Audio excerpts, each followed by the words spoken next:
All right. The final one. Let's do it. Let's do it. Let me drag this over here. All right, so Josh birth chart. Okay.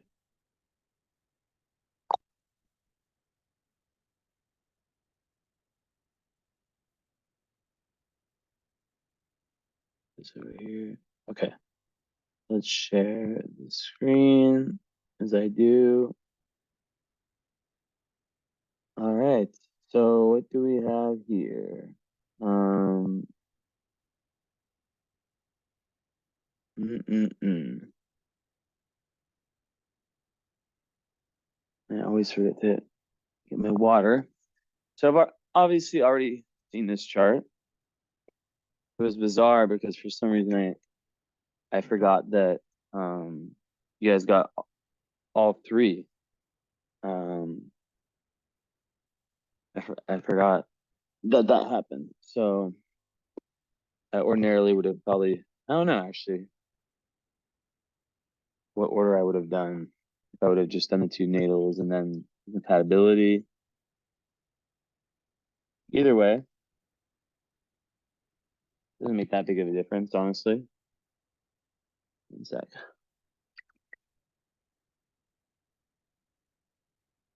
Water is good. Water, sacred water. So yeah, Josh. So I was actually studying something today. Being an Aquarius with Uranus, with you're not gonna hear some of the astrologers because I really dug deep. So it has a high declination, Uranus. And Uranus is a planet of Aquarius. So you're for sure like a very like kind of unique, like almost like revolutionary, just like very like your own kind of person, individualistic, nonconformist kind of type, right? Um,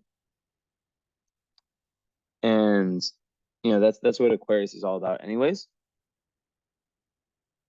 So I want to point out like right away that there is this split in the chart where on one end we see having Aquarius sun in the 12th house, which is like the house of spirituality and being of service to humanity and kind of behind the scenes. um it makes one very, very connected, whether it's like a latent skill or it's something that they've practiced, but it's a very spiritual placement. So what's interesting is that Aquarius is, as we know, a very social sign, right? The air sign, very, very involved with friends and groups of people. But having being a 12th house sun, I think I mentioned this in the other reading, like in the compatibility. So I'm gonna go empty this cup. Um, there's this big need for alone time, right? So there's like this back and forth between being, wanting to be very, very social, like an Aquarius, but then, having a Cancer moon and having your Aquarius sun in the 12th house, which is the house of Pisces, which is basically an area of life that is very, very, it kind of makes that person really thrive and like almost have like downloads and like their best ideas when they're able to kind of like be in their own energy, right? So it's really, really important also, having a Cancer moon, just having water in your chart, that you surround yourself with. I'm gonna text Brianna right now and tell her to them doing it.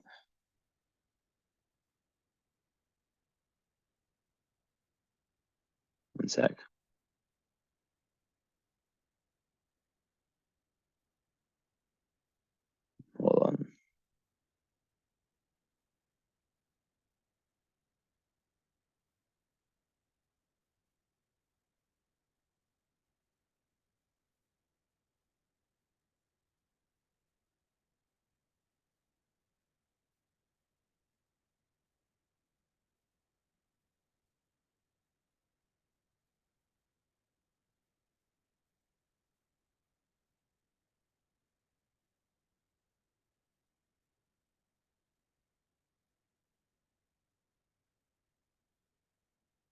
care. You're responding back. I guess I'm talking to Josh right now, but I'm trying to decide what the best order is to watch them in.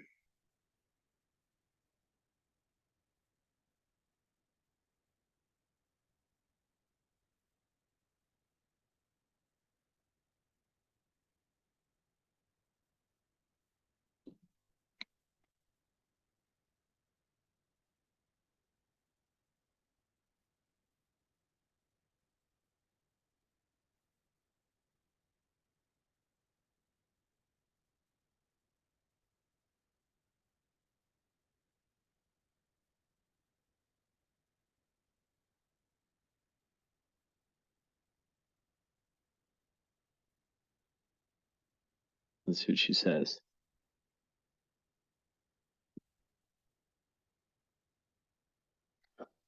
Either way, he's still out and about and won't be back for hours. Okay, cool.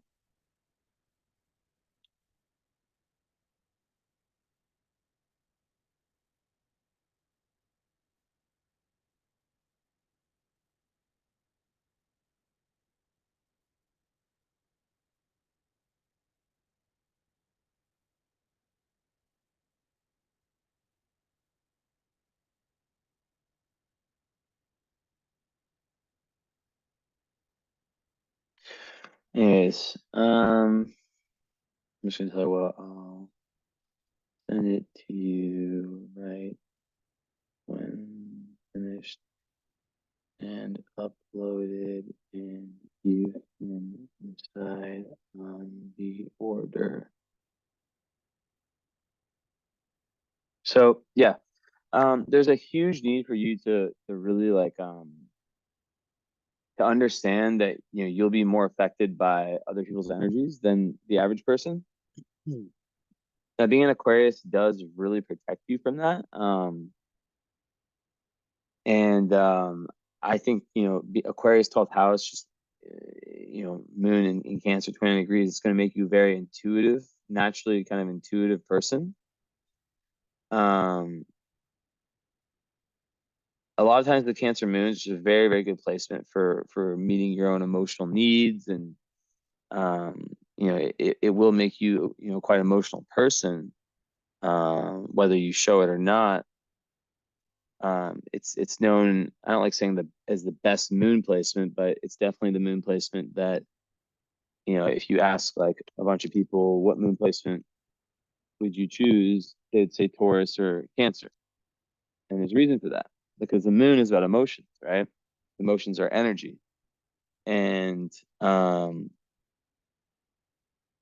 basically, like when you have, like, let's say like a moon in Gemini, for example, right? Not all the time, but there can be a moon in Aquarius, like a moon in the air sign. There can be a tendency to um, it's almost like having like an on-off switch with the emotions, like not feeling things, right? Um, so moon in Cancer, you're gonna feel everything really, really, really strongly, but you're also gonna know how to like be tender with yourself and how to kind of meet your own emotional needs. And then that's really, really good for nurturing other people. And it just, but like the thing, the kind of warning sign with people with water moons is that to watch out for like the energy vampire types, like whether it's at work or whether it's at in any environment, relationship, whatever. It's very important that you have this real feeling like the moon sign represents our emotions. It's like our inner environment, like how we live within ourselves, right? And you don't have any, you have moon square Mars, but you don't really have any really difficult aspects, like really, really difficult ones. Although, yeah, with like outer planets, like you're lucky that these babies over here are not opposing your moon. And Pluto, nope. Yeah, so you're safe from that. Um, so basically, yeah, Cancer Moon, it's very attached to family. Um, especially the mother. Like there's usually like a very, very strong emotional bond to the mother. So I think I said this in your in the compatibility reading about like how being born, right on a full moon or right before full moon, a lot of times, there could be like a divorce. And I said this also that Chiron the IC would indicate like some kind of family pain that would have happened early on. And you guys both have this, as I said. I'm going to tell her that I think the first is best.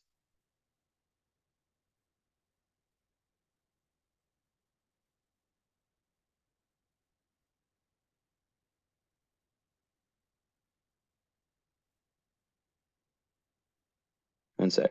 I'm texting her.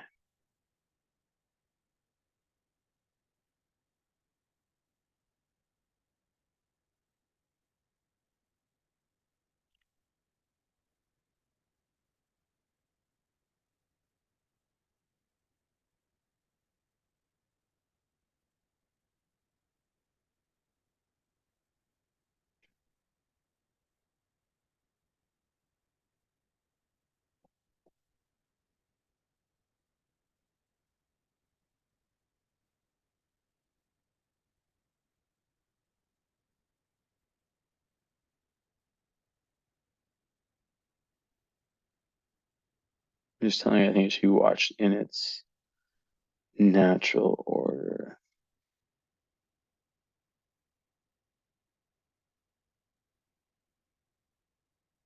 Perfect. Okay. All right. So now we have that settled. So okay, very good. So yeah, there's definitely as I referenced, this with the sun in the 12th house, a lot of times that speaks about a father that was maybe, yeah, I said like not present, or like some issue with the father, or whoever like the more dominant, like traditionally masculine parent is, right? um so, and is a Cancer moon, is a young Cancer moon, there's this big need, there's a lot, a huge need for nurturing, for emotional nurturing, right? um so if that wasn't, given to you, it can cause this thing I'm seeing here, which Chiron right here, right? IC represents the childhood. Chiron on the IC, Chiron in Cancer, the sign of family, of the lineage, all that. I think there's some pain, and you guys, like I said, you guys both have. She has Saturn on the IC, you have Chiron on the IC. So you guys are it's a very healing relationship, because you guys kind of, it's different experiences, but kind of similar. Like you guys can bond over that. Um, but yeah, like overall, you definitely need to kind of not spread your energy too thin, like really, because like especially being a Pisces rising, right? Because the rising sign represents like your outer personality. It's like your the vehicle through which you navigate life. So the big three is the sun, moon, rising, right? So if it's an egg, the shell is the ascendant, the white is the sun, the Aquarius sun, and the yolk is the Cancer moon. So I need to explain to you like how how different the like and it's 1 degree and 29 degrees, so they're both on the cusp. But how different Aquarius and Cancer are, right? Because this is the split in psychology. I say I have two masters in psychology, so I bring that into my readings too. And I do astrological counseling as well.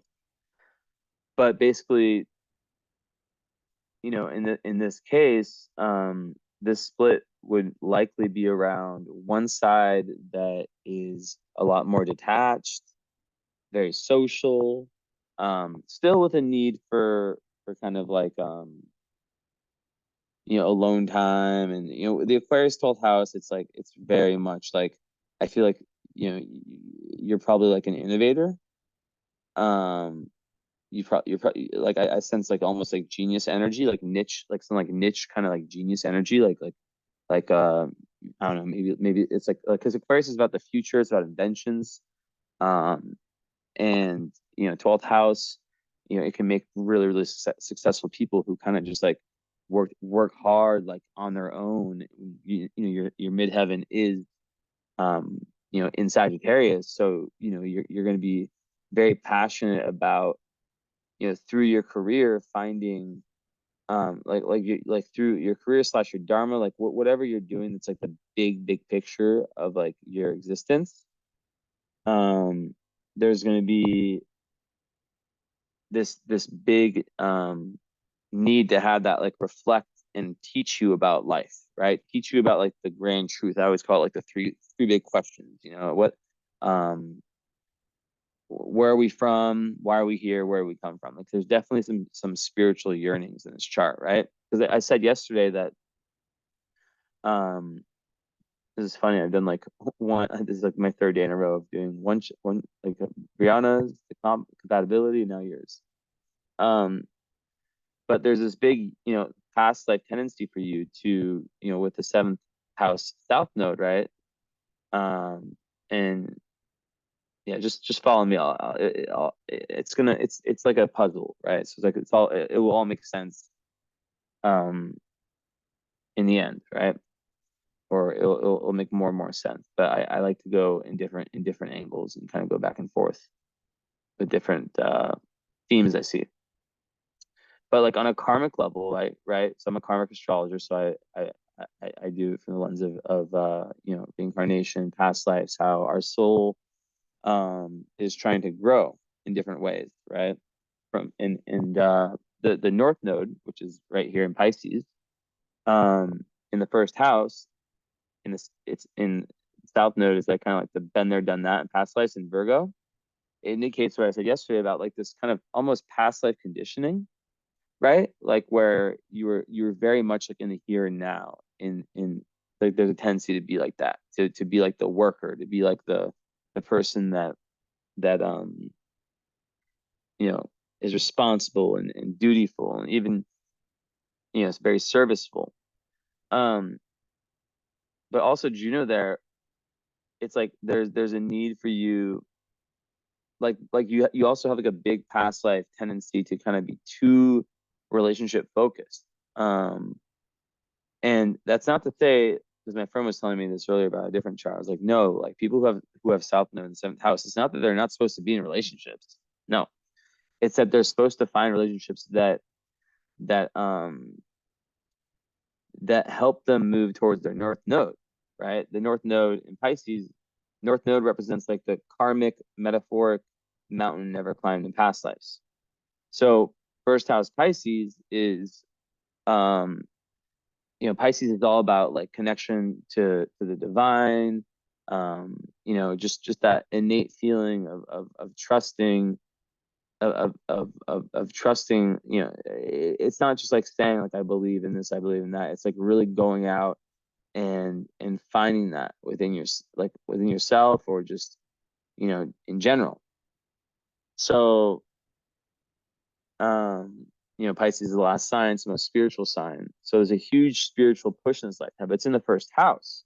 So what this is showing me is that in past lives you've almost been held back by your marriages, your relationships. They've held you back from this like developing the spirituality, right? And one thing also being ascendant, right, in Pisces, is that's like the ultimate chameleon energy. It's a very like the two most rare ascendants are Pisces and Aries. Um, but it's really like it's really saying that you like there's a huge need for you to be independent in this lifetime, right? And in your relationships for there to be like and this is we'll talk more about how this split because it plays out in lots of different ways, right? But there's a huge need for you to like kind of have like a spiritual relationship with yourself. And if you're in a relationship that kind of holds you back from that, and I've spoken briefly with Brianna, like she kind of gave me like a little bit of feedback, so I kind of know a little bit about her, which um really showed me like how far she's gone, and how far she's come. And one sec. um she definitely seems like someone who, despite like her chart having so much firepower and so much masculine energy, um can have the spiritual awareness to understand these things about you, right? And that you guys have like a very similar kind of movement forward. Like you guys are on a very similar karmic train. Like I've seen couples where, even my own relationship, she's not here now, so I can say it, but like my North Node's in Aquarius, hers is in Cancer. Those are very, very different signs, right? Um, so like I'm headed in a way that's trying to like help out society and be someone for the people, and she's headed in a direction that's, or she's trying to head in a direction that's like getting more in touch with her feminine and her emotions. And not that they can't be congruent, they can't work, but it's like, it's easier when her Brianna's South Node was in, was it Taurus or Capricorn? It was one of the earth signs. So um yeah, like you guys are both definitely trying to, oh yeah, it was in Taurus because she was a Scorpio, a Scorpio 12th house, North Node. So you guys are both really trying to deepen your spirituality. Now this is like kind of one of the warnings of being a Pisces rising, and you're born in '89, so you've gone through your Saturn return, so you've probably like matured through a lot of this. But even regardless, and being Cancer moons, I keep going back to the energy vampire thing. Like it's very important to trust that intuition, that gut, because you're most likely right most of the time about people. And it's tough, being, I've lived in LA and even in Newport, and like I understand, I have lots of people down there and stuff. Like I understand it. I understand like the vibe and like the energy. And Brianna was even like saying a few things about kind of just like moving away from certain types of energies, more superficial stuff. And I see that in both your guys' charts, right? Um and yeah, so like with respect to the North Node journey for you, it's really about um the balance between being too much in like the material world and being more in the spiritual world. Now, of course, that's not saying that you can't, like, you are meant to do great things, with career and just in general, but there has to be a balance. And that's kind of what I'm getting at with the split, right? Because with the Aquarius side, that's very social. The Cancer moon is very, it really, it makes it kind of, it can make someone like a homebody, someone who wants to just kind of take it easy and chill. And one sec, I'm putting on a different game. I have my MBA on mute in the background.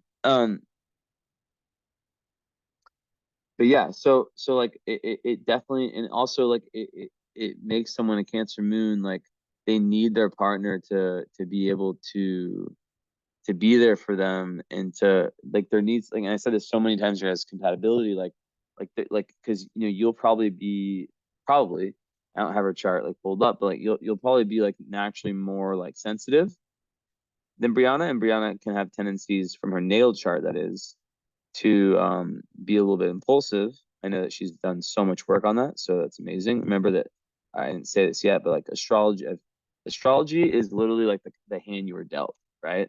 So it's like free will meets astrology. So the lower side of Brianna could have been like completely different than what she is now. Um, so I think just you being able to express that Cancer side, right? That real depth, that need um to kind of let things might hurt you that might not hurt her potentially as much. So it's really important to like communicate, and not just her, just people in general. It's very important to like to pinpoint those things, and when they come up to really like feel into them. And that's kind of one of the best parts of Cancer Moon. It sounds like a bad thing as people are like it's a crybaby of the zodiac, but like no, it's like a cat, like cats when they or animals in general, like or I just have cats, so I know from cats, like when they fight, like they shake it off. And that's like emotions are energy, they're stored in the body. So when we repress them, which goes back to my example of like the air moon, like the Aquarius moon, Gemini moon people, it can get stored up in their body. And then that turns into disease. So that's like one of the best things of Cancer moon is that like usually unless they repress it. And I did write an article about the difficulty of men having like Capricorn, um, Scorpio, Cancer, more less Cancer, Pisces moons, but like even Cancer because it is like a feminine moon. There's just a really big need to be able to express that. Now, the moon it falls in the fifth house, and I believe Brianna's moon falls in there too, right? So, that is literally the house of self-expression. So having like a creative hobby hobby or just like something that you do for fun, where it's very important for you to be able to express like your inner child, as they say. Like, um, I guess inner child. What I mean by that is like kind of how you act like when you're a kid. Like we're all fucking kids. At the end of the day, right? And Aquarius, like you're gonna be very very unconventional. You're going to really beat to the beat of your own drum. You're not going to be very swayed by, oh, you should be like this, you should be like that. Like it's probably not you. And the thing is, like the split can come because the Pisces rising, right? Especially when they're young, Pisces risings can sometimes like they'll like maybe like idolize someone in their school so much and like try really hard to be like that person or try really hard to like fit in with a certain crowd. And they're such good actors, right? Like lots of actors have Pisces rising because they can literally just like chameleon shit. They can just switch up and they can adapt. It's so adaptable, and it's a really really good like go with the full energy. With that said, it can also give one kind of a vague sense of their own identity, right? So with the North Node there, the key to really like finding that is through spirituality. And spirituality can mean many different things. It doesn't have to just be sitting and meditating, going to yoga. It can be, you know, it's a really loose term, like it can be so many things, right? And it can literally just mean like I think spirituality it's just getting in touch with your real self, you know, getting in touch with your real authentic self. So when I say the fifth house moon, I'm speaking of like how incredible it would be for you to have like some type of or some types of what's the word hobbies and ways to kind of like liberate or just like yeah just get out of like kind of like to kind of like express that, like so like music would be an example, even poetry, whatever, journaling, right? That's in that you have a third house Mars, so that's really good for writing, and Jupiter also third house, so that's really really good for writing and money. Jupiter and Taurus really really good for money, luck around that, and you can really make money through your communications, through your thinking and through your like like talking or speaking or writing or whatever, something like that, right? You're able to really gain through that. And you'll have like a very like expansive like vocabulary most likely, Jupiter third house, I'd say, and just have a way with words. And really like Mars there would really give you this big push to to want to learn, right? So you're with a Gemini, and that's what third house is Gemini, that's what it's all about. So she really helps you with like that's another really good connection you guys have, um is that will to learn and to kind of enhance yourself and to grow and to expand your horizons. Um, but yeah, like I think a lot with the Cancer moon and 12th house sun and the full moon, like I was saying before, like the wound there can be around, like it can almost feel like there's like two personalities, like two Joshes, right? As I was saying earlier, right? And it's about how can you feed both of those mouths? How can you feed the one that's more, because like a lot of times what men will do when they have this, my brother has like something similar. It's Capricorn Cancer instead. Is that I feel like he's gotten better, but I feel like he definitely used to kind of give way more into that Capricorn side, you know? So it's like feeding the Aquarius side in the 12th house um is that unconventional water bear, the one who takes the path less traveled, who doesn't give a fuck what other people think about him, who just goes and is kind of genius in his own sense and and creates like this very like authentic and unique life for himself, right? Um and but the thing is about Aquarius is that it's detached, right? And it's very, very social. So it's like balancing that with um the Cancer Moon's need for emotional nourishment, right? For depth. Depth, that's a good word. Emotional depth. And you add Pisces to the mix and the North Node, and you add that emotional depth to like with like high spirituality, being of service. Like 12th house where your sun is, like that's a house of service, um like to humanity, like where you're really like doing like almost like doing things like for the betterment of society and whatnot. And as an Aquarius, that's 11th house. That's what that's about also. So there's lots of that in your chart too, like really wanting to make the world a better place. So yeah, the split can be around like kind of work life and home chill life, and how can these two coexist, right? How can you find that? It's like work life balance kind of. um but yeah, like I feel like like if you don't already, like it'd be very, very like huge, like lots of like I have Venus and Mars in Aquarius and I sleep in my own bedroom. Like I really like value my own space. So I don't know if that's like something you guys do.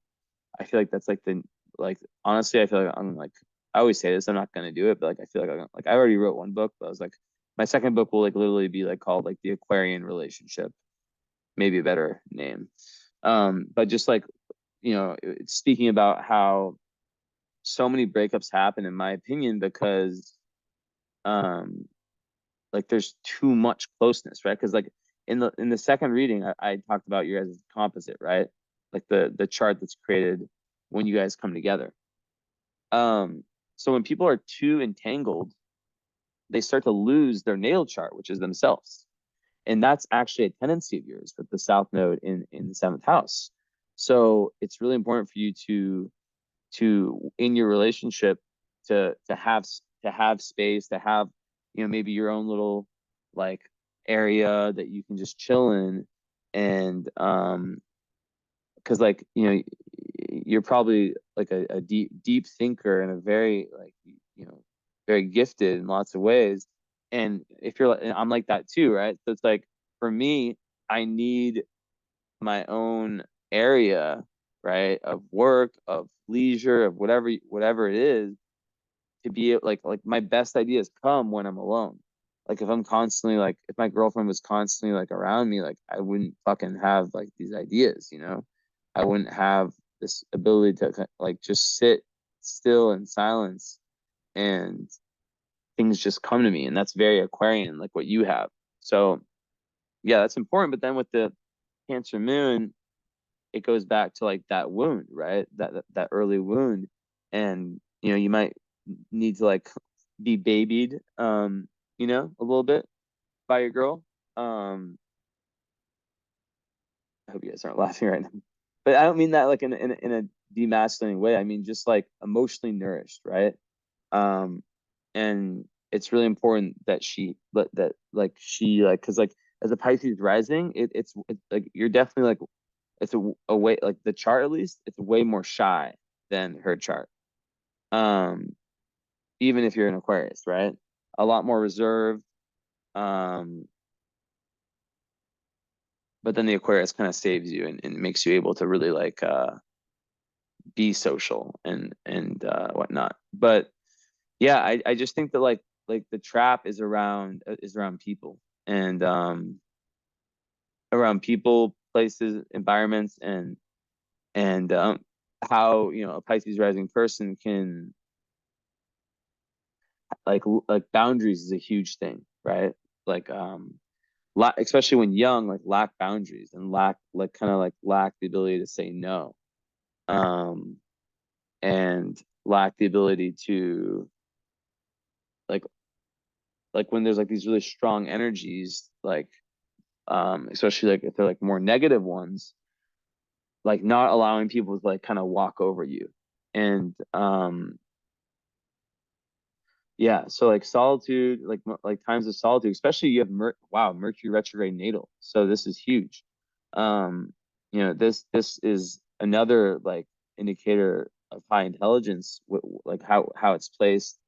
Um, and it's also telling me once again that like during your solitude is when I don't know if you're a very spiritual person, but if you are, like you'd be able to get like downloads and like in your if you meditate, like you'd be able like you just like have like an idea. But like Mercury retrograde people, it means that in past lives they either like overspoke, overthought, like there's like an issue with that, and or under, right? Um and judging by the South Node in Virgo, I would say that you underspoke. Um, and Mercury is unaspected, right? So it's like um unaspected Mercury retrograde, it can make someone just this really, really deep thinker who has like these like so many internal conversations, you know? So many internal conversations and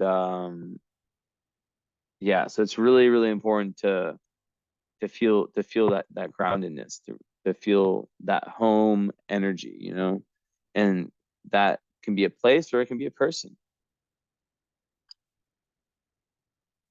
So yeah, I'm curious about the 12th house sun, because a lot of times like I've seen charts like this where like the dad, like there was a divorce and the dad just like wasn't around much, or something happened to the dad. Um, and then with the Cancer moon, it's like a huge attachment to the mother, and sometimes Cancer moons, it's like such an attachment that's like almost like hard to like leave the mother, not leave in that way, but like like their mama's boys for sure. um Also, it's a really, really good chart for just kids in general.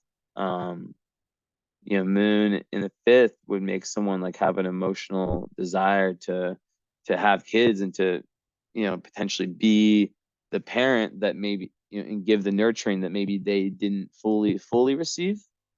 Although like I said, I don't see like really, really harsh aspects to the sun or moon, so it could just be like a divorce or something like that, or fights between mother and father that really just impacted you because you're so sensitive. um but yeah, like a lot of like the superpowers come in the healing of that. So really leaning into that pain and feeling it. It has it's opposite all these, which is on your midheaven, right? It's opposite Uranus, which is a big planet for you. It rules your sun. So the more you're able to kind of get deep in touch with your emotions, there's like a direct correlation. You see 2 degrees, exact opposition. Um, the more you're able to get, and I believe that it's like an ancestral, like it's probably like something that runs in the family line, right? And a lot of my people that I do readings for, they end up being people where I see this in their chart where I'm like, you are like the chosen one in your family to like break like some type of like cycle, like whether it's like not showing emotion or, like men never cry. I don't know, stuff like that, right? And by the way, I'm like a pretty masculine dude. Like I don't fucking cry much. I'm just laying it out there. I'm not like this hippie fucking motherfucker. Like, um, but it is important to confront what needs to be confronted. So if there's like any anger or any, because like like the Mars is squaring Sun and Moon. If there's any anger at the parents, like there might there could be anger around what happened between them, and how it affected you. So like finding healthy ways to express that anger. I think I said this yesterday. Um, is very important. And I told Brianna about like kickboxing for her because she's just like a firecracker. You having Moon a T square with your Sun. I talked about this already. I know this T square that shoots out in Scorpio, right? It's like fun, like this, right? It's Mars is the apex. Um, it's literally saying that the best way for you to move past this is through just acquiring, like it's two things, Scorpio and Sag. So this like the Sag is like acquiring more and more higher wisdom, learning from like all different kind of like angles, whether it's astrology, like a different type of philosophy. Traveling is huge for you, right?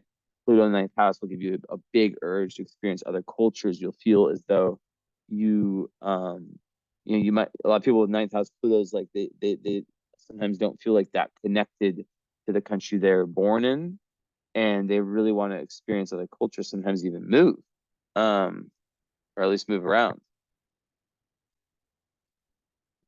So yeah, like very important to, yeah, to have that, to always be kind of like with people who help you grow. Remember, it's like the five people you surround yourself with, like those are the people who who you be, have the biggest effect on you, who you become the most like.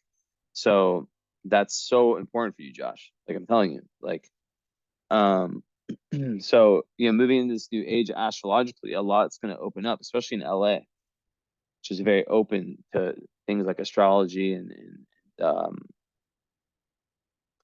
this kind of new way of thinking. Some of it's bullshit, not astrology, it's not bullshit at all, but like some of the stuff that like the new agey, like love and light, everything's perfect. Some of that's BS. To be honest, probably laughing, agreeing right now.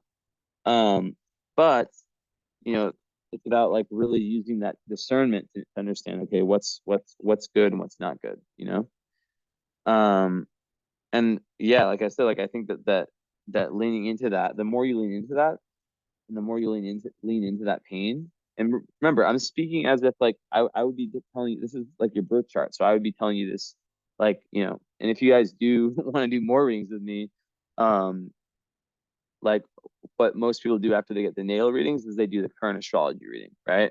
This is like the natal, the current astrology. I have people get that done once a year, and it's basically like explaining. It's a live one. We do it live on Zoom. I know you guys have done three. You guys might be like, come on, it's enough. But yeah, I'm just telling you about it because like most people do that. Like instead of just having the follow up independently, they'll do the follow up and the current astrology. And basically, yeah, it's about like explaining like all the transits, all the like the slow return, all of like the non-permanent astrological influences. It's like understanding like what's like the current chapter astrologically and all the probabilities, and like it's like under the weather. It's like an astrological weather report for like the next year ahead. That's pretty much what that one is. And I gave like a big discount for that for people who've got the nail readings and compatibility, of course. So yeah, just keep that in mind. Um, so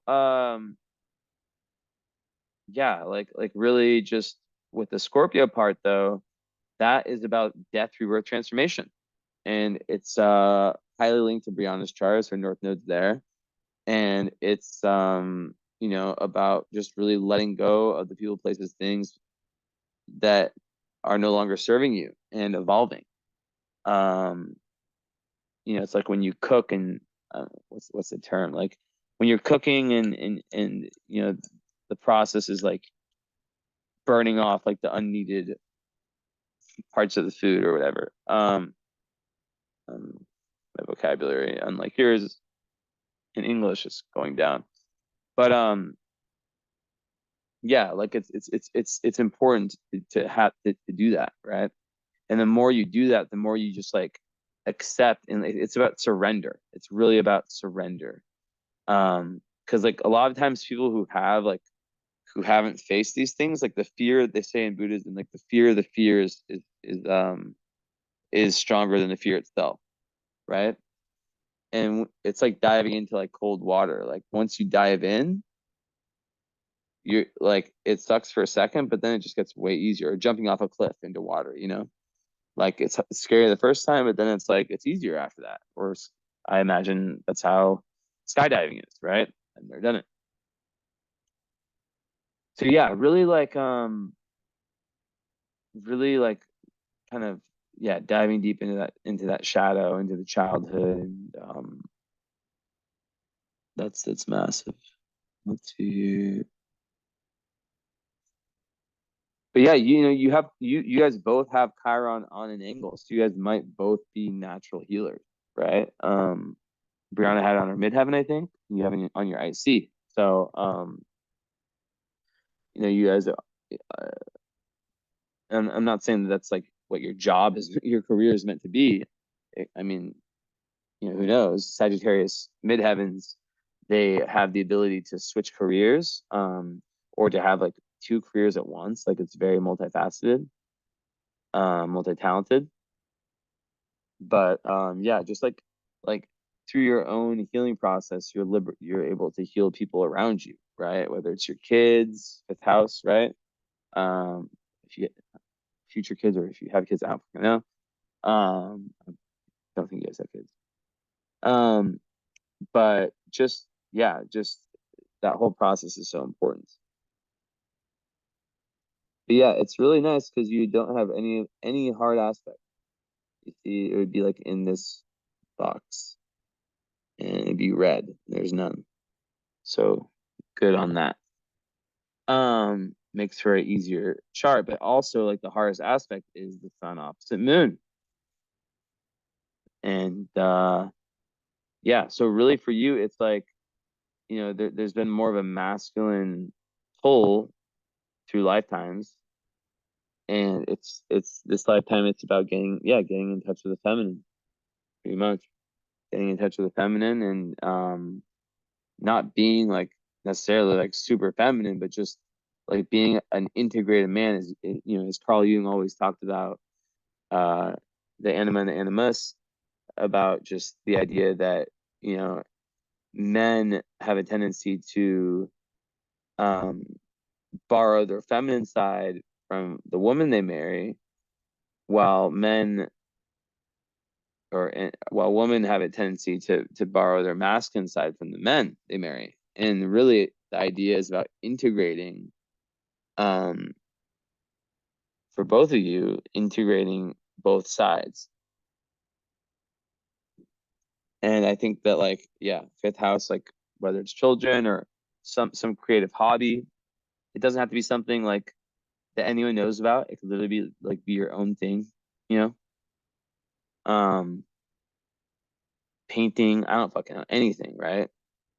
That is really gonna be like um a talent. Now another thing, and I think I said this one of the days, is like having a Pisces or 12th house in your chart, like you do, and then having Neptune conjunct Venus. Um, you know, Neptune conjunct Venus. So there is another thing about seeing yourself clearly. Pisces, like the 12th house sun and the Pisces rising person will tend to have difficulty. There'll be a level of fog around how they see themselves. Like, and it can sometimes be like low self-esteem, um, earlier in life. And um, like everyone might see you as like this amazing person, but you might like not be able to see yourself clearly. So how to break that is through that process I just said, of just deepening, of deepening and not repressing and just really like getting to the bottom of things. Because like people like talk about healing. I mean, yeah, it's a lifelong journey, but like some people just don't fucking do it. And they just stay stuck in this suffering, this continuous suffering, and they don't realize consciously like how much easier it is to just say one day, I'm gonna fucking take this period of time and I'm gonna fucking do all the shadow work, all the fucking difficult. I'm gonna just fucking handle this shit. And it's like once you do it, everything in life gets so much better and so much easier. Like suddenly there's like no like there's no block. Like it's just like free roaming. So yeah, if there is a father wound, it'd be very important, or just like parental wound in general. Um, yeah, it'd be very important to vocalize that, and as a Mercury, retrograde, it can be hard to kind of like get your thoughts out. And also another thing about Mercury retrograde is that like especially in Aquarius, you could be like the kind of person that's like a hidden genius. Like maybe like in your early schooling environment, you're like very creative, very right brained, and maybe like the standardized kind of testing all that shit, like maybe it just didn't work for you, but like you're just super creative and smart. And if your parents, would have had your chart done by me, if this was possible, my clone version from a long time ago, I would have told them, like it's really important for him to like be engaged in, like just to make him try like tons of like different artistic and creative um um hobbies and see which ones stick. And just to know that like he is super gifted, intelligent, but because 12th house hides everything, it might be hidden, and other people might not see it. And because it's retrograde, he'll have like a different, more right brain, abstract way of seeing the world. And it's an Aquarius, it would be very future oriented and unconventional. So yeah, really leaning into that. And the retrograde Mercury, it gets a lot easier around the age you are now. You're born like a year before me. So yeah, it's it's powerful in the 12th house. And I just think, 12th house ruled by Aquarius, like you have this ability to just be super connected to like the collective unconscious of all humanity, which is a beautiful thing. Um, but yeah, like the Mars and Moon square, both squaring Mars, that can just create this like, especially Moon square Mars. I think you guys both have this. It can create this like irritability. There's this ability to just kind of snap. You um, and not know why. So even with the chart you have, like Taurus Mars, like I said yesterday, it's like it takes a while for a Taurus Mars to get angry, but when they do, woof, watch the fuck out. Like you know, the Taurus bull, like it just it just can have this like built up anger, and then it just fucking gets to a boiling point and it just fucking goes wild. And also with Taurus Mars, there can be a tendency to be a little bit stubborn, like and Aquarius is can be stubborn too, but even Cancers. So that's one thing to know is to not be like that, even with the Venus. But yeah, as I was kind of getting back to what I was saying, I'll get back to that later. Is that there's like three indications. One, actually four, two, three, four, five, right? Of this potential to not like, because Venus is really how you love yourself. So when you have Saturn and Neptune conjunct it in Capricorn, like I guarantee you that around 29 and a half, your Saturn return was like this huge shift for you, like energetically. Um, there's no telling like what happened, but like it definitely changed you, and probably you feel like like there's just like this weight lifted off your shoulder right now. But like what all those have in common is that, yeah, it's that fog, right? So the best way to deal with that fog and that like not seeing yourself clearly, not being able to kind of, and it can lead to like this kind of like just like what's the word? Just this cyclic kind of just doing things and like losing like it can, like people with this sometimes can like lose purpose and kind of just kind of flow and just not really like have a direction. So like one of the hacks is through like cameras. I know sounds weird, Neptune rules cameras. So like filming yourself, literally like if you're like driving in traffic, like just like put on your phone and just like film yourself. You don't have to show anyone and just do like a vlog, like where you just talk about your like how you're feeling, your day, like little things. Um and that's literally or mirrors, right?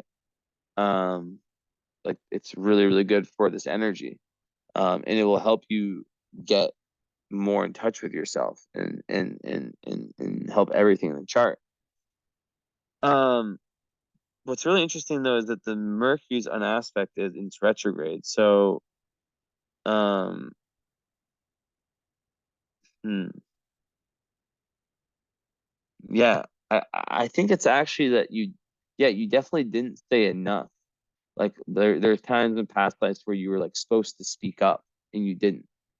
Um, and you stayed kind of stuck. Maybe if you were a woman, I don't know, a woman or a man, stuck in like relationships that, where you just didn't feel like you could like really um like speak your mind.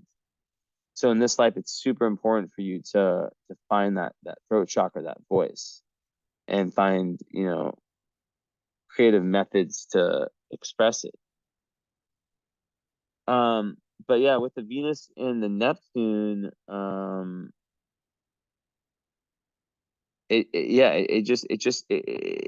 like the whole like the big key, like literally the key that opens the magical doors to your chart is service to other people, spirituality, deepening yourself emotionally. Like that's literally it. But also, and then not falling like trapped to like energy empires and to relationships that hold you back from that process I'm referring to. Very like not open as in an open relationship, but like very open relationships, very like um like where it's like a practice. I said the book Nonviolent Communication is very important to read. And also I might as well just tell you all my fucking services. I do astrological counseling. Um so yeah. That's like a mix me mixing psychology and astrology, and it just basically like deepens everything here, and I'm able to kind of just like use everything in my repertoire to help throughout sessions as opposed to just the reading. But yeah. um so yeah, seeing yourself clearly is very important. So when you have like a very like when I say masculine, I'm talking about the astrological, not gender. But like a very like active kind of almost like somewhat dominant, assertive mate. I mean, that's like the best thing for you, because she'll tell you like this is who you are. She'll help bring definition to that. Um, and another thing about Venus, like in Neptune, is that like I said this yesterday, it's like a very high romantic energy. Um, it's like, and it's in Capricorn, so I was saying yesterday, like the Capricorn Venus people, like they want to build something that lasts, right? They don't want no bullshit. Like they if they're gonna be in a relationship, like that is gonna last. Like they're building the foundations, like the skyscraper metaphor of foundations, right? And they can have like a rather serious approach to relationships. They'll be very loyal, very responsible in relationships.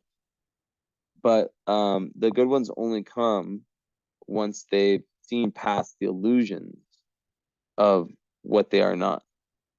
And yeah, so one of the healings is like the thing with the filming, but the other one, the big one, was called House, and just Pisces in general is like when you it doesn't have to be your day job, but like are doing something that's of service, like from your heart, like where you're just doing it, that opens up those energies completely.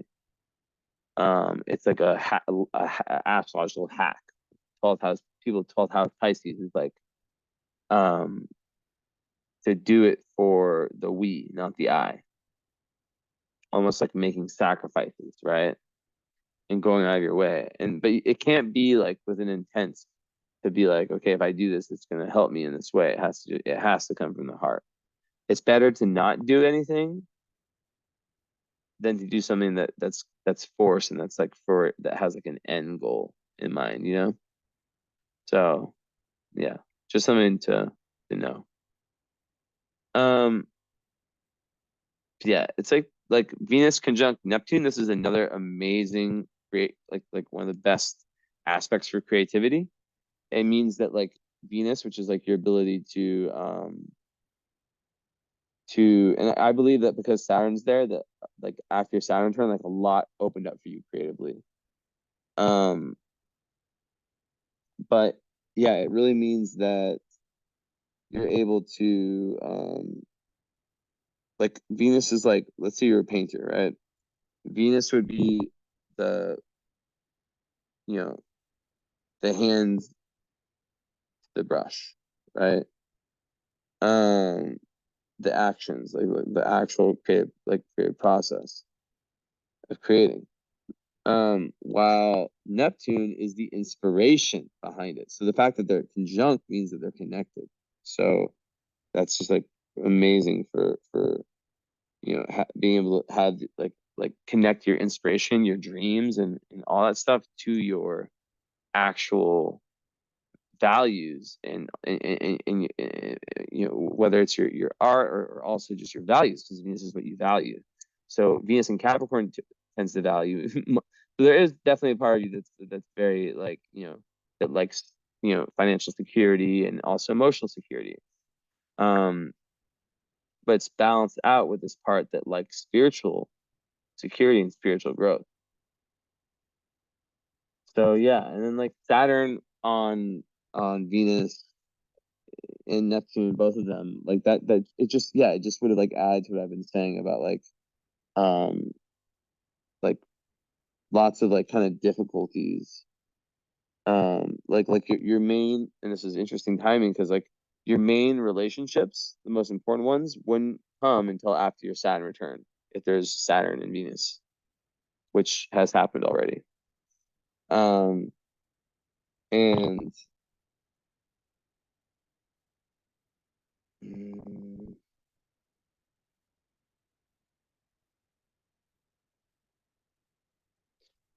yeah, so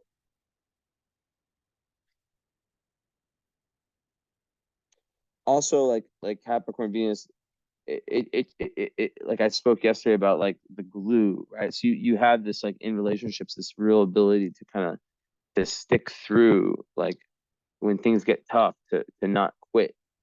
Um and to really want that person who's that rock and who's that who gives you that extra something, right? And it's very nice. You guys have like lots of differences, but then lots of like similarities, right? But like a lot of like what you lack, she makes up for, and a lot of what she lacks, you make up for. Um, so you can really like help guide her, um, through your natural Cancerian moon, um, that calm, collected, just you know, emotional side, that emotional side where you're just yeah, just very, very sensitive because she's really trying to go that direction, but she doesn't have supporting personal plans. So yeah,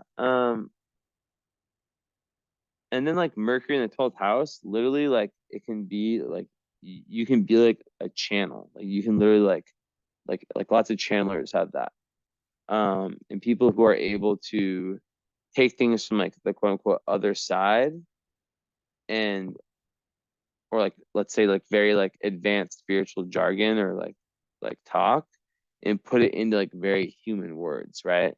And this Aquarius side, I think that like that being your son, the reason for that is because in past lives there's this past life conditioning, there's this past life conditioning, and Aquarius is a sign of the unconditioned. So that's like the karmic reason for you being an Aquarius in this lifetime, is to further impetus to move away from that conditioned way of being, matrixy way of being. And yeah, sometimes Capricorn Venus people will either date someone who's older or who's just very mature. Like they'll be very attracted to maturity. And with Neptune there, it will be very attracted to spiritual maturity. Now, Juno is on your South Node, so that indicates that your love relationships are very faded in this lifetime, all of them, and that your ideal partner, you know, is someone who's actually able to help you kind of um, break that past life pattern and of being kind of stuck in that way, right? And someone who is, Virgo is about service. So someone who, or it's about being consistent in routine. So someone who has those qualities of organization and type A kind of energy. And someone who can, yeah, who can really, really guide you towards living like I'm not saying your routine has to be just like spot on, just perfect or whatever, like, 12th house rules your sixth house, or the sun rules your, wait, yeah, your sun rules in the 12th house rules your sixth house. So it's like, you might be like someone who likes the late hours, um, potentially, but that's not necessarily always the case. It could just mean that like you really like want to infuse spiritual values into your day-to-day life, and you want to um have your work,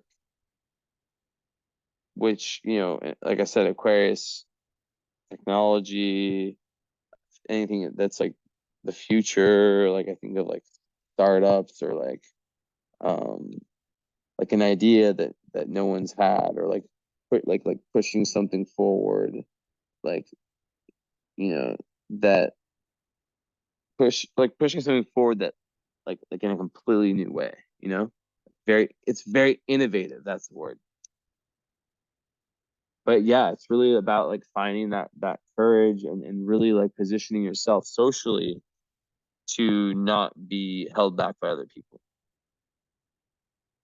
um and yeah, sun, uh trying Jupiter, great for money. What else can I say? Lucky and luck, and it's very, very, very. It makes you like able. So this is a really beautiful thing. I see this in some charts. Like, let's say I don't know if you're a spiritual person or not, but it comes naturally to you, and you would have this ability to teach to like teach things that are very complicated. I'm not just like saying like astrology, like anything that like it tickles your fancy in relation to spirituality. Like you have this ability to really like teach people, and to really like make sense, and to translate like this lingo that's like in these translate these notions, not notions, like translate these subjects that in a way that's like very digestible to the average human. A lot of spiritual people do not have this, and people look at them like, what the fuck are you talking about, so yeah. um Also, that's going to give you like a tremendous amount of luck, especially being in Taurus. Like it's going to give you like a lot of luck with your main Aquarian pursuits. Meet the right people at the right time, and yeah. An aspect in Mercury I talked about, like if your Mercury was not in the 12th house, not retrograde, you'd be a blabbermouth. But because it's in the 12th house, it will make someone more reserved, more like way more interested in like deep conversations and like kind of surface level. But this is what's really cool about your chart is that being an Aquarius, you do have this amazing ability to go there when you need to. Like you can totally like small talk and be like a very social person, like in one area of your life. But it's about you know which is very if your sun was in, let's say, Pisces in 12th house, like with the rest of your chart, you would not leave the house. You would be it'd be very hard to socialize. Aquarius, it also gives you this really great ability with the Mercury to see other people's point of views and also to be like a leader. It's very good for leadership. Um, but you might prefer to be like more behind the scenes with what you do.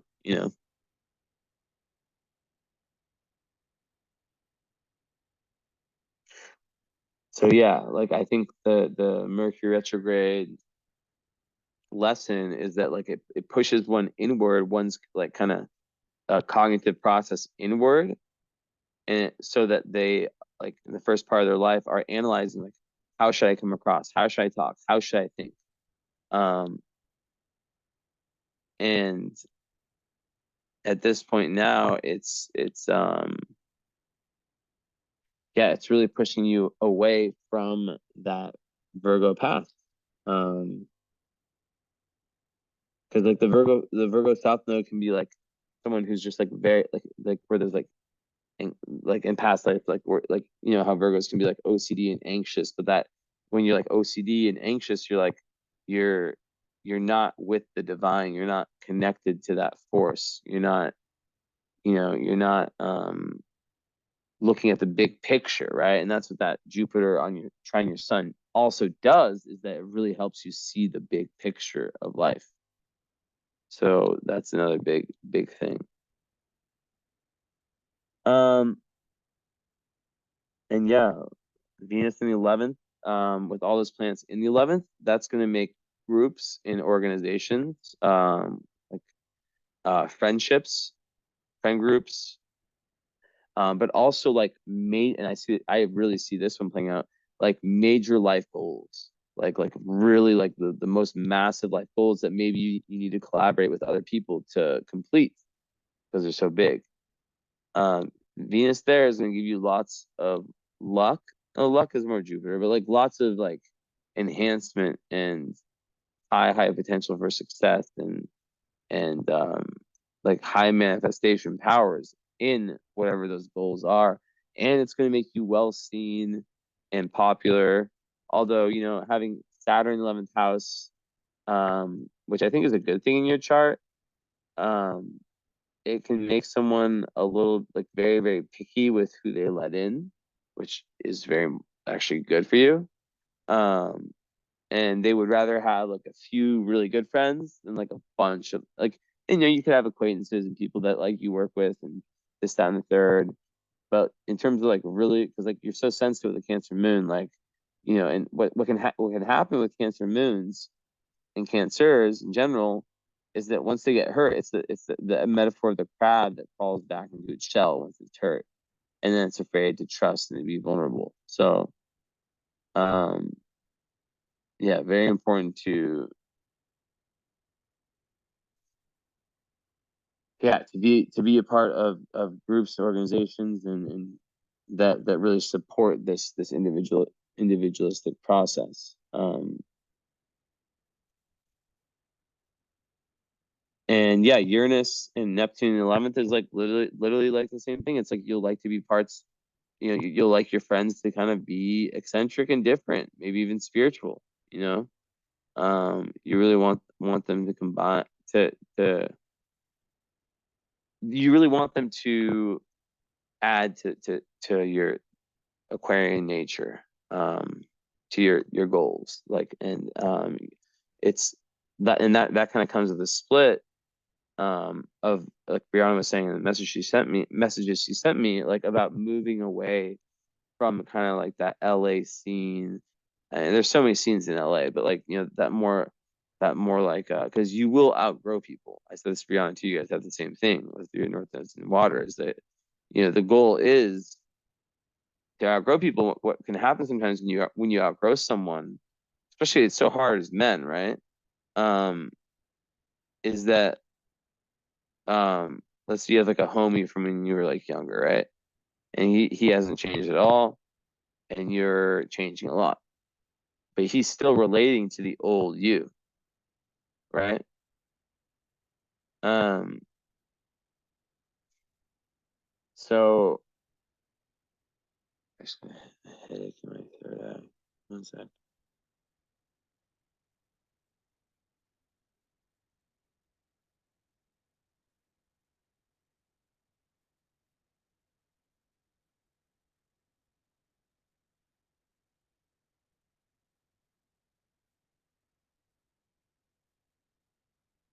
Oh, yeah. Yeah, I'm using my third eye too much today. Like, did research and wrote an article all day. Um, but yeah, so yeah, and we can even like see like the little mini description it says here, right? It says, it's gonna say exactly what it said, like what like you'll surround yourself with unusual and eccentric friends. You may also appear to be the odd one out of groups. You may wish to liberate groups of people. And like I said, Uranus is high declination. So let me actually see that. This new technique I learned. Ha ha ha. So let's see if there's any other 23s.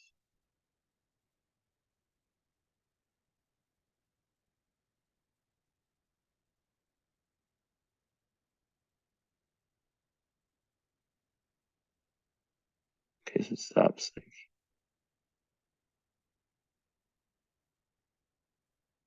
Okay, let's see if there's any numbers that I see. Okay, Neptune and Saturn.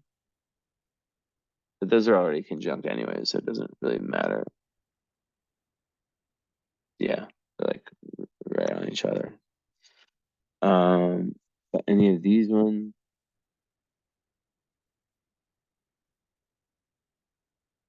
Ooh, see? This is what I learned today. Interesting. So Uranus, wow. So by declination, don't worry about this all astronomy stuff.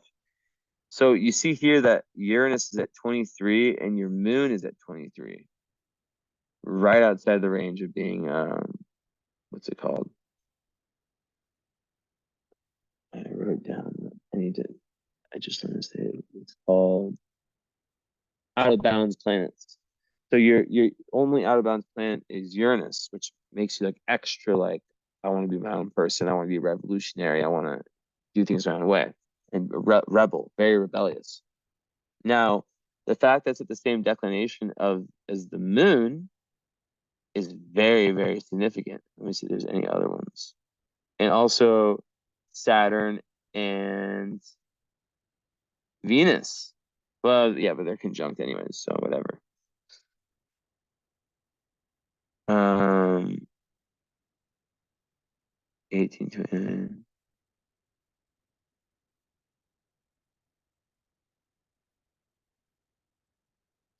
and what was the orb? So 132. One second, I need to go into my notes really quick.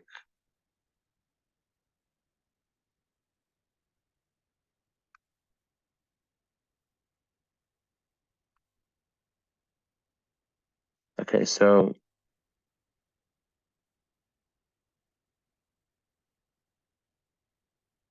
it's the orb. What's the orb? Okay, it was in this article.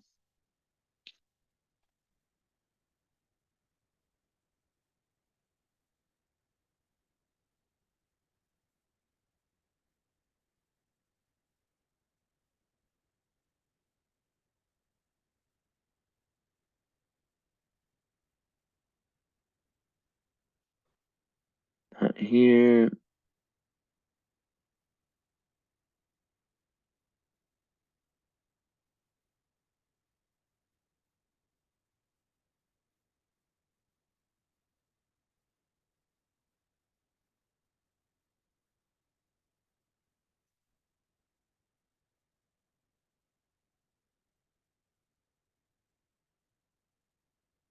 Where the fuck is it?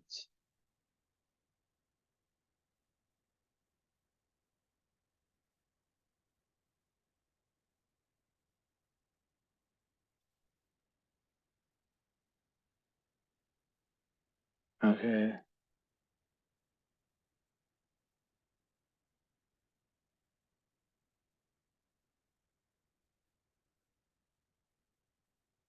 Okay, here it is.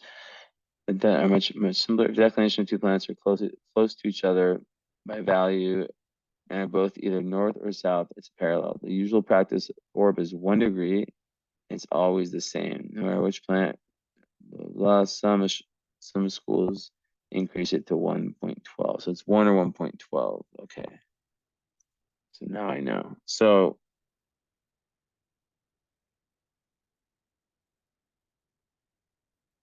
yeah,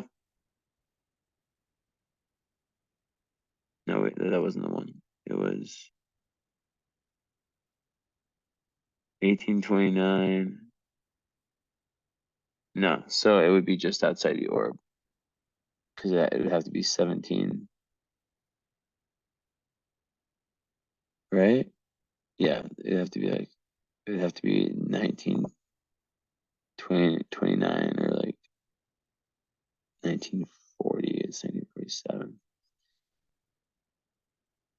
Um, oh, but then look at that. The moon and Venus are contraparallel.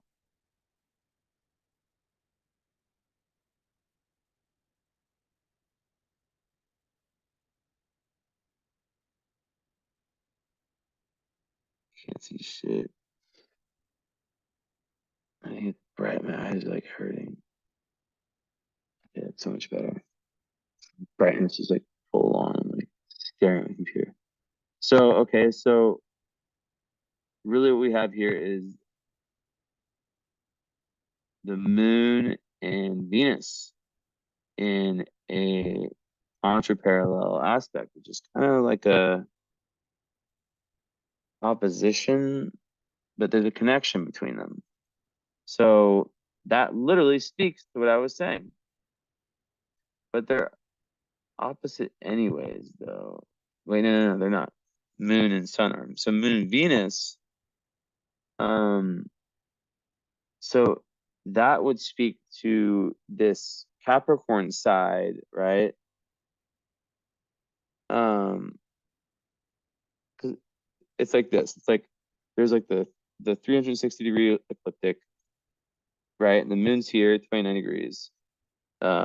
Cancer, then the Venus is here. So in longitude over here. So it's not an opposite by longitude, but because the declination, like neither of them are exactly on that line, right? Like it's like latitude. So it's like because the declination is the same, they have a parallel. Like so it's not by like their distance longitude wise, it's by their distance like this, you know, like both being like either here, like so one's here, one's here. So it does create Venus and Moon, which can speak about kind of yeah, this does my cat have a ball? Yes, he does. I have to play fetch with him. He's a dog. So yeah, that would speak to like this kind of this imbalance between your values and your needs and love, like kind of work life balance, right? And like on one hand, like wanting something that's very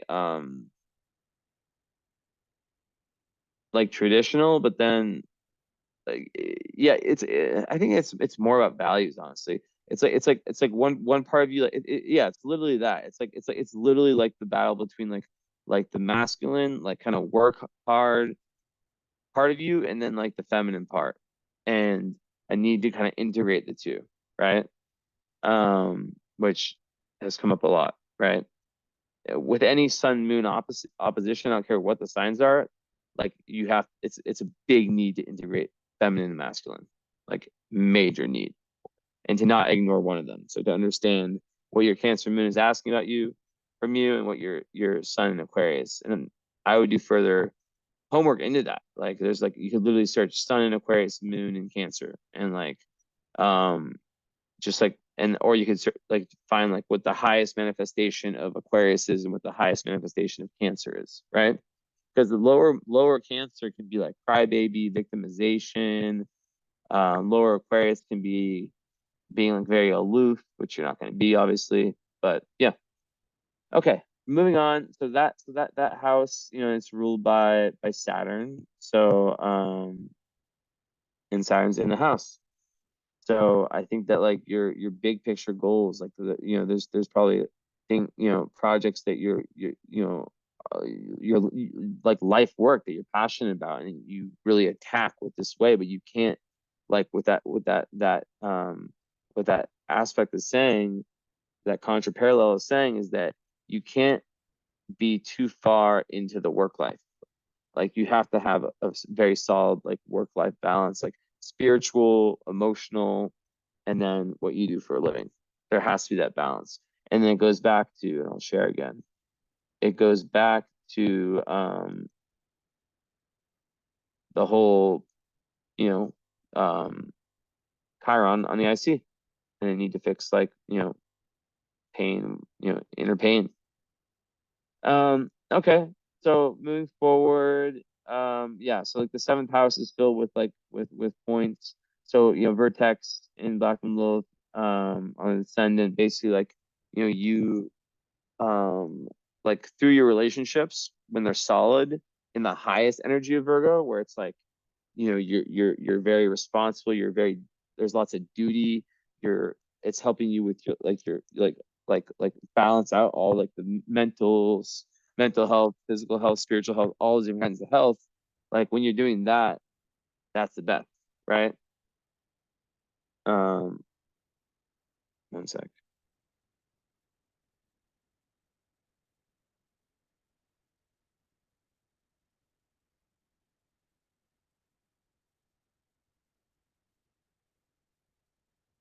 Need to remind my girlfriend to check into her flight.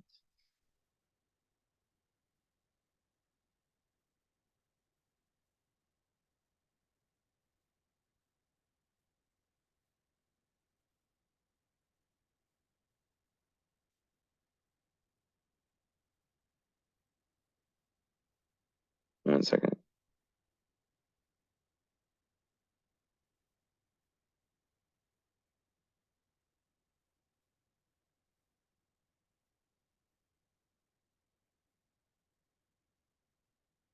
Hold on.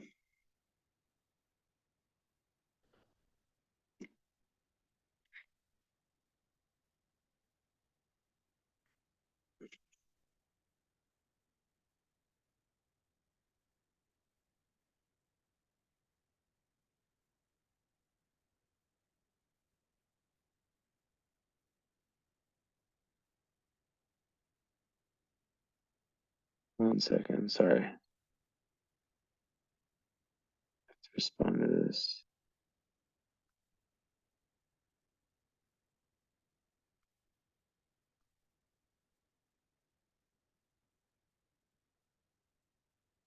'I need to send this article to myself.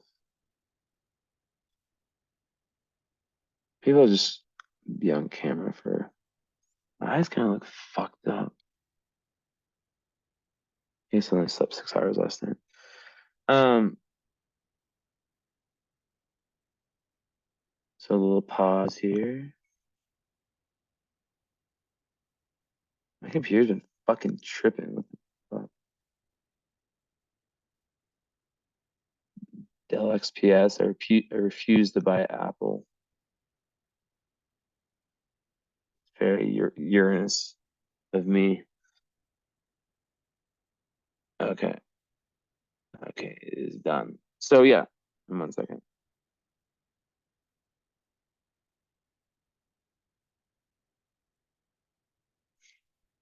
Hold on.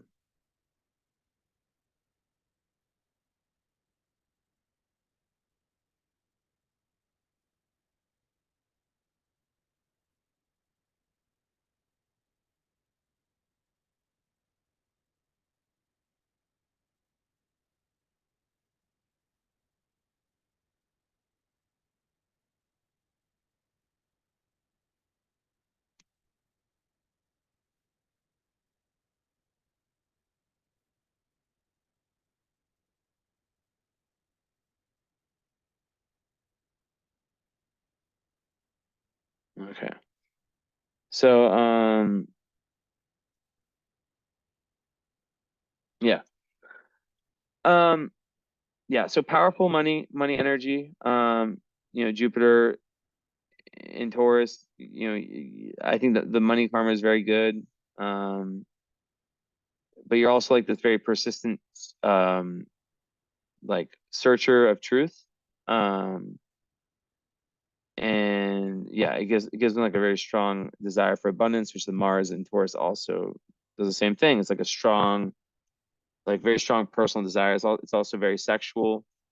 Um and it makes someone who can really follow like a very reliable course of action to get to their goals, and like really like, they have their system, but they can be very stubborn if opposed, so that it's better for them to work alone, or at least in a team that really is tight knit, and that they can kind of, combine with, um but like people who really get you. Like working with your friends can be really really good, because Capricorn and Saturn is in the 11th house. So like you could like literally like, and Venus is there, so you could really like work with people who like, you're friends with. Um, okay, so we talked about all of that. So then, Pallas in Aquarius, that just creates like a, in the 12th house, a brilliant mind. Like just really good at grasping new ideas. Of course, um, with the retrograde, it will make it more internal. So, and then in the 12th house, it just makes you like have this innate ability to really understand and communicate, as I said, spiritual teachings. Um, and you like to like create things that benefit humanity, which is beautiful. Um, and yeah, using your wisdom for the good is very important. Then Vesta, these are like asteroids, by the way, in the 10th and Sag. Invest in Sag, and it just like makes them intent, really dedicated to their career. You can like have this relentless work ethic towards like, working towards a cause that you really believe in. Um, but you need to make sure not to, as I said, exclude other people's points of view. And yeah, you really like to like kind of have your career be like this like adventure, like your work be this like adventure. Um, this fun, like having lots of fun in your work. And yeah, if that's the 10th, like lots of dedication to the career and discipline. There, you also have to watch out for this need. So this goes back to your Black Moon Lilith that I was going to talk about. They're like, in your South Node, like you have to watch out for perfectionism, because you can be very hard on yourself. Um, and it's very very important to, to not, to understand that, like, okay, some days you'll be able to hit 100, some days it'll be 80, some days it'll be 70, some days you'll just need to fucking, if you're your own boss, like just, you know just take a day off and just chill, just take it easy, and be in your own energy. Like being in your own energy is so key to these fucking ideas from who knows where coming. I'm telling you, Josh, like you gotta trust me on this. um So yeah, and then yeah, like midheaven in Sag, like I said, like very, very like there can even be like foreign connections in your career. But really like you want a career that's like helping you move towards finding higher truth. And then series, which is kind of like the second moon in a sense. It's like kind of like what how you nurture yourself and how you nurture other people. Um, so it's in the second in Aries. Interesting. What was Brianna's? Hold on. Aries degree 16.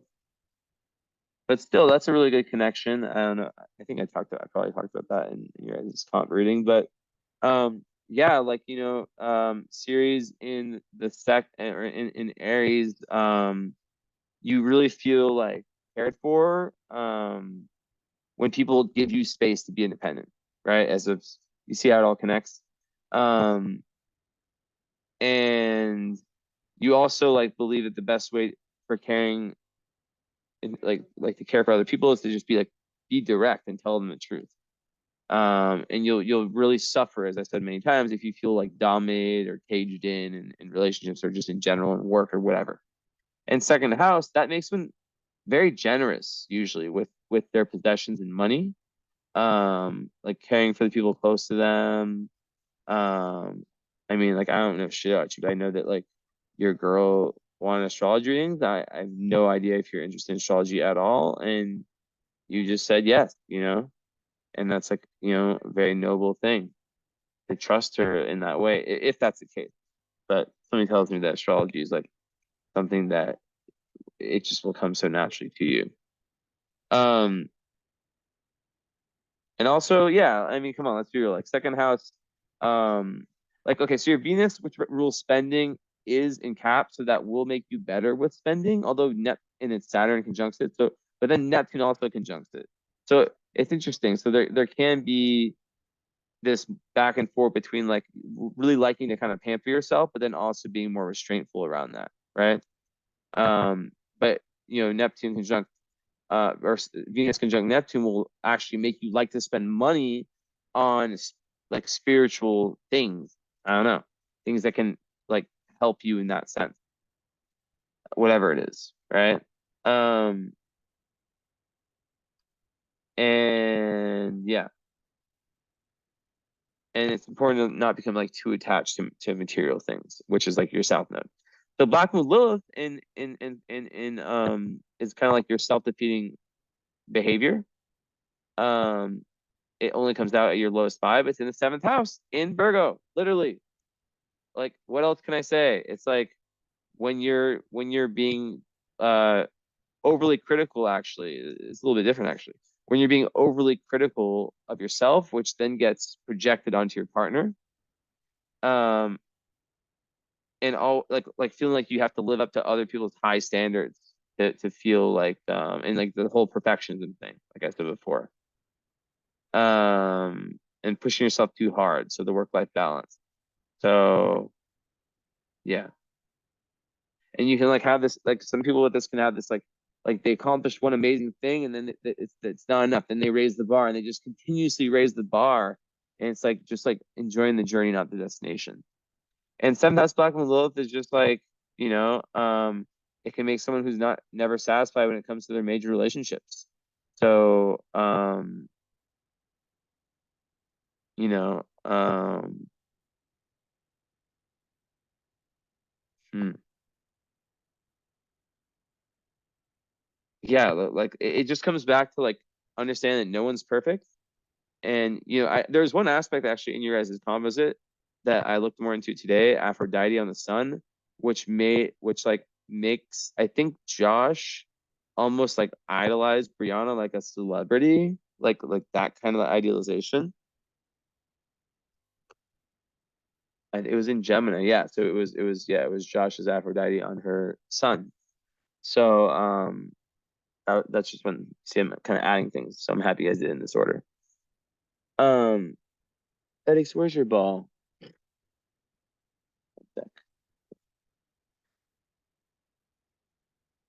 I'll show you guys what's going on if you can see. FedEx, go. So it goes at 5:30 a.m. So yeah, overall, like the seventh house, like Vertex seventh house, you learn a lot through your relationships. Very important to not project your like self-criticism onto the partner, if that's a thing. And part of fortune means that you'll have lots of luck and lots of prosperity in relationships. Um, as long as you're not doing the thing I've said a million times, which is the South Node thing of just like um, getting married way too early, which you haven't done, so good. But I think the Saturn on your Venus held that back. And being in relationships that keep you in that kind of materialistic conditioned world. You need to be with a spiritual chick. Um, so yeah. And yeah, Pluto ninth house already kind of talked about it. Um, it's just like exploring the world is huge. Discovering higher meanings in general, like in life. But yeah, you have to really be careful of becoming like too dogmatic in your personal philosophies. And there can be like an obsession with travel and with this learning, this philosophical learning. So yeah, let's see, stars. And also, yeah, Chiron fifth house, I forgot to say, that can make it so your creative expression was somehow wounded in your early life, um, probably through the family, and maybe like having fun was more difficult. So like having someone like Brianna, who's like the ultra fun girl, like just like with all her like energy, it's so fun, it's so good for you. Like expressing like early, it's like inner child healing. That's kind of being asked. And then like Chiron and Cancer, I had the same thing, my man. It makes you feel kind of insecure, like lots of karma in the family, and you can sometimes feel like kind of unsure of yourself in your own family. A lot of times, yeah, like a painful relationship with the father. Um, but then like later on, when it's integrated, you intuitively know how to like really care for your family members and be that person, like I said before, that maybe wasn't there for you. Okay, let's see what's going on. If there's anything I need to add. How long have I been going? A long time. Fuck. Fuck. What the fuck? Why did it do this shit? Okay, so moon, nothing. Mars, sun. Okay, so your sun, moon, midpoint on your Mars means that like it literally. Oh, actually, the square already said that. Like yeah, like you having that consistent move towards like not being stubborn and move towards like the shadow work is like really like the full integration of everything. And just like also everything related to like the third house Mars, like really like voicing yourself. You're voicing your true self. A lot of integration comes. Okay, ascendant, is that Hamal? No. It's Mark 2 degrees, it's not close enough. Um it's there again.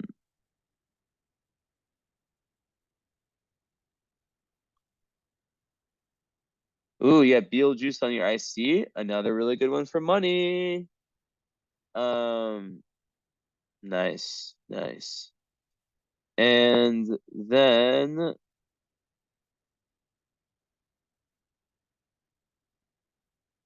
okay.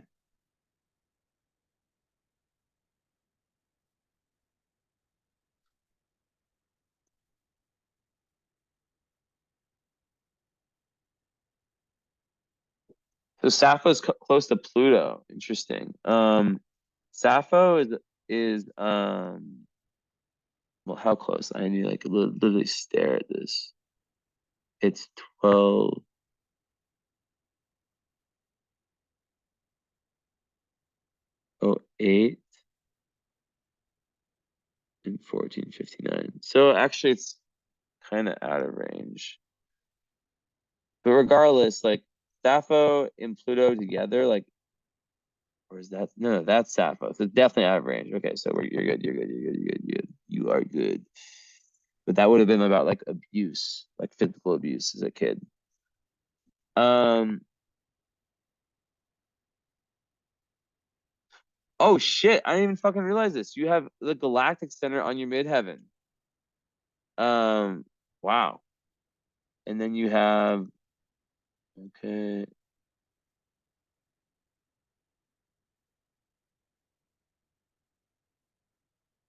Psyche on your Neptune. So, that just makes you like a very spiritual person. Um, and it just adds more and more intuition, basically. That's like all I can think of, like a Psyche on your Neptune, and more romantic energy. Let's see if I can find something here.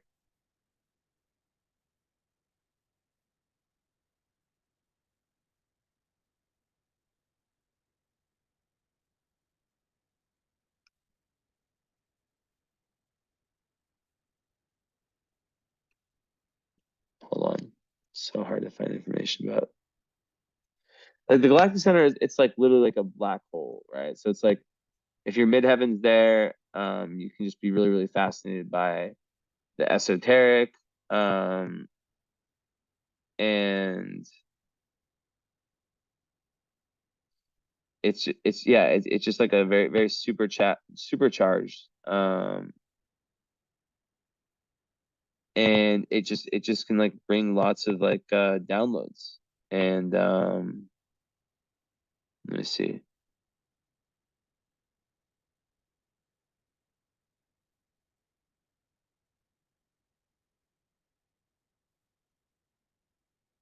So people who have plants there have direct access to the galactic center. They are inspired quickly, easily, and effectively in whatever field they're in, with whatever is important at the time. There aren't intermediaries there. Imagine that the teachers of the galaxy have their headquarters at that point. We are all connected to the galactic center, and those with 27 degrees of Sagittarius in their charts are essentially open pathways through which inspiration, wisdom, and guidance flow very readily.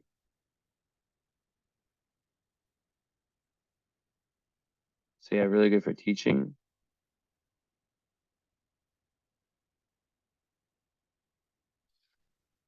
That's another post idea.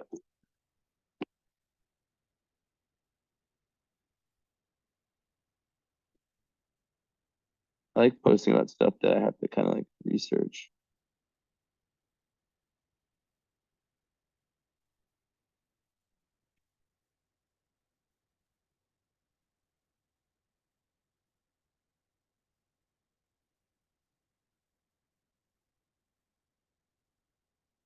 One.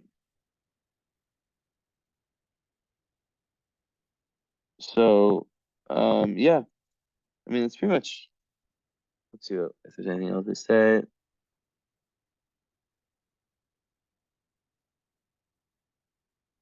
So yeah, the thing also about like thinking you're right all the time, like that's like a potential you really have to watch out for, and it's highlighted again. But there's many different truths to many different people, right? It's like all about being flexible. Um,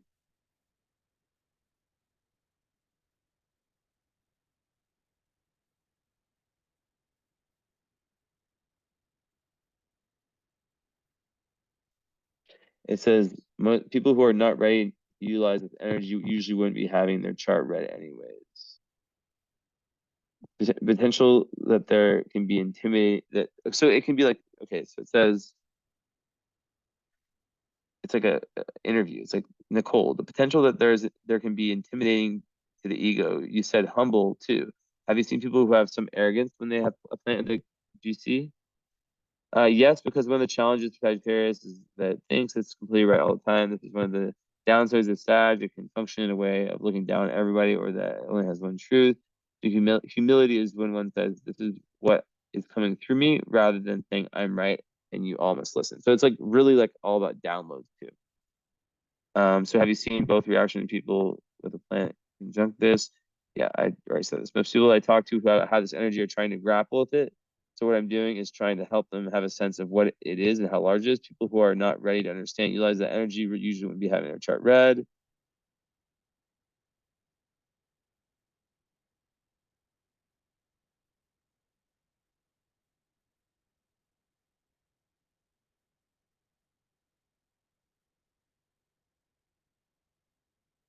So yeah, it's like about like really translating, like I said before, like that the galactic energy to like earthlings. um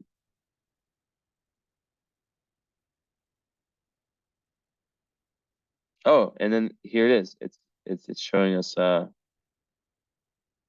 where's midheaven though? It didn't give midheaven. It's so annoying. But yeah, with ascendant, like it's attracting followers without even trying. People are attracted to them in order to receive the expanded perspective that is constantly flowing through them. Um, they usually don't need to be trained for what they are meant to do. They just gravitate to numerous roles over the course of their lives. They are remarkable teachers, always taking the long view and sharing it. So yeah, that energy to your career, beautiful. So cool. Anyways, that is, unless I see anything else, let's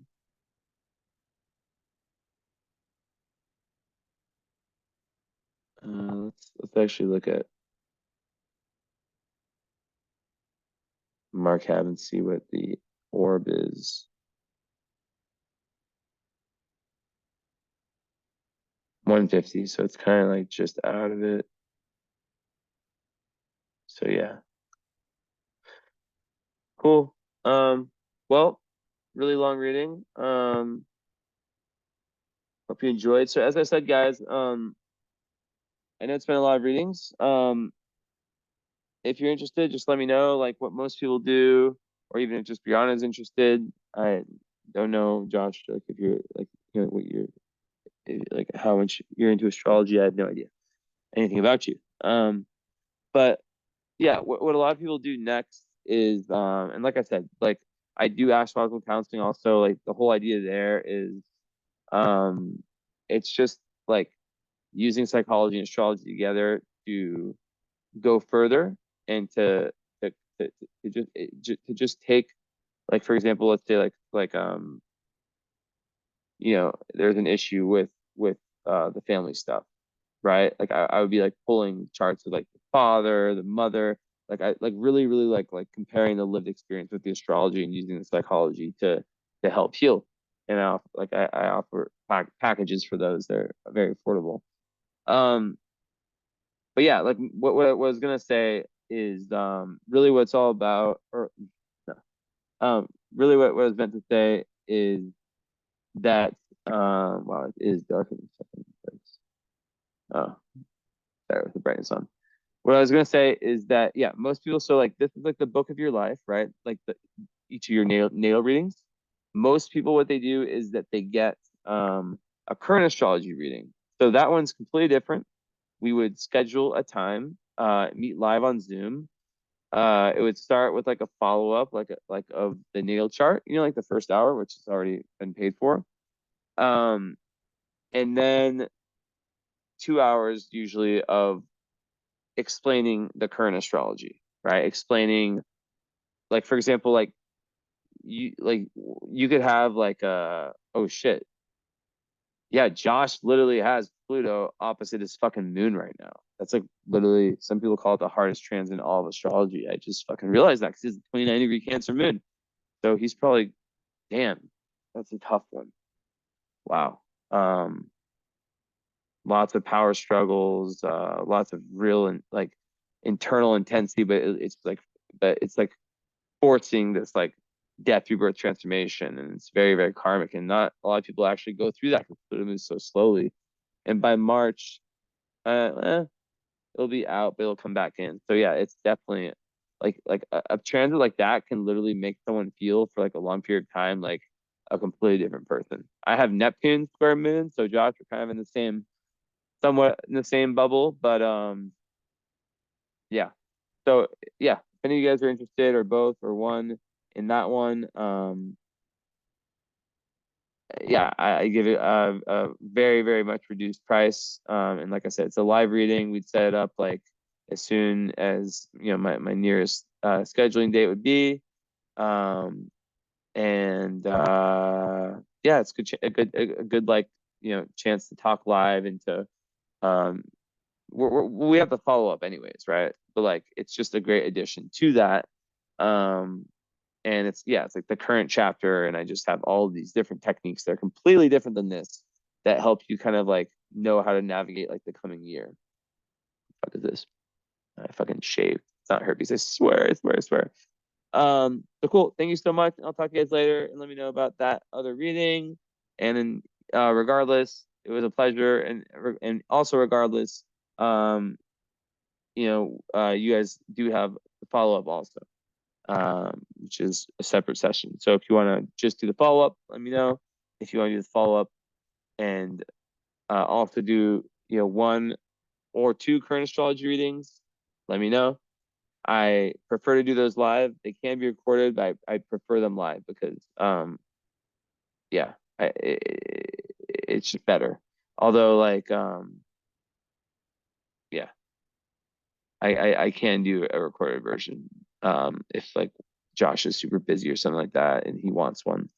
Um, but like I can also, yeah, like I tell people to do it live, even though like I don't like planning things. Like I just these tend to hit harder when they're live.